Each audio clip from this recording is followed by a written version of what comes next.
Let me share with you an insightful story. Two monks, Yasmi and Nomi, are returning back to the monastery. On the way, they have to cross a river. They hear a woman crying. She is unable to cross and she must hurry back home to her child. Yasmi reaches her and helps her cross. After an hour, Nomi speaks up. Do you know what you have done there?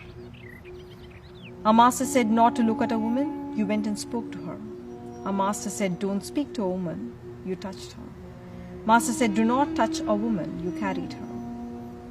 Yasmi replied, but I dropped her half an hour ago. It is you who's still carrying her. These two characters represent our two inner states. The suffering state, where our baseline mood is sadness, irritation, and anger. And the beautiful state, which is filled with wholeness, calm, joy, and courage. Yasmi represents a beautiful state. Nomi represents a stressful state. Nomi was agitated before the event, during the event, and after the event. His inner agitation led him to overcomplicate matters and act irrationally. Yasmi was present in action, and once the action was over, he left the event totally. There are only two states in which any human being on this planet lives. Whether you are a Christian, Muslim, Hindu, Buddhist, anyone in this world, we only experience life from two states. One is a suffering state, the other is a beautiful state. Now in suffering states, you are experiencing your relationships or whatever you're doing from stressful states. You are anxious, you are stressed, you are in anger, you are in fear. So suffering states are clearly states that destroys your inner world and in turn affects your external world. What do we usually do when you get into stress? You indulge in stress and live in those stressful states for very long periods of time. Or you distract yourself. You distract yourself through entertainment and sometimes through addictions.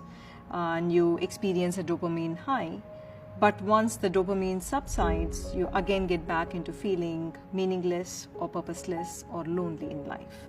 The third set of people replace the inconvenient beliefs with more convenient ones.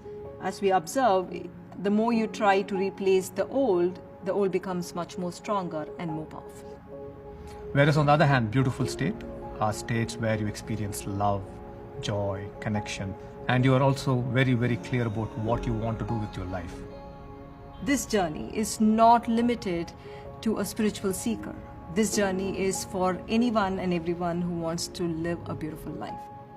It is unfortunate that our society, our education system, our parents have not brought attention to our inner state. They never felt it was important to live in a beautiful state. That has not been part of the education. It is all about showing, about achievement, about having things and people. It's about position. But very little effort or very little attention has been brought to how we feel. As we move past life, as we move past the experiences of rejection, of loss, of separation, and as we move through suffering, we really do not know what to do with that suffering state. And we are committed to help individuals, to help organizations and societies and communities move from stressful state to a beautiful state, from separation to connection, and from division to experiencing being one.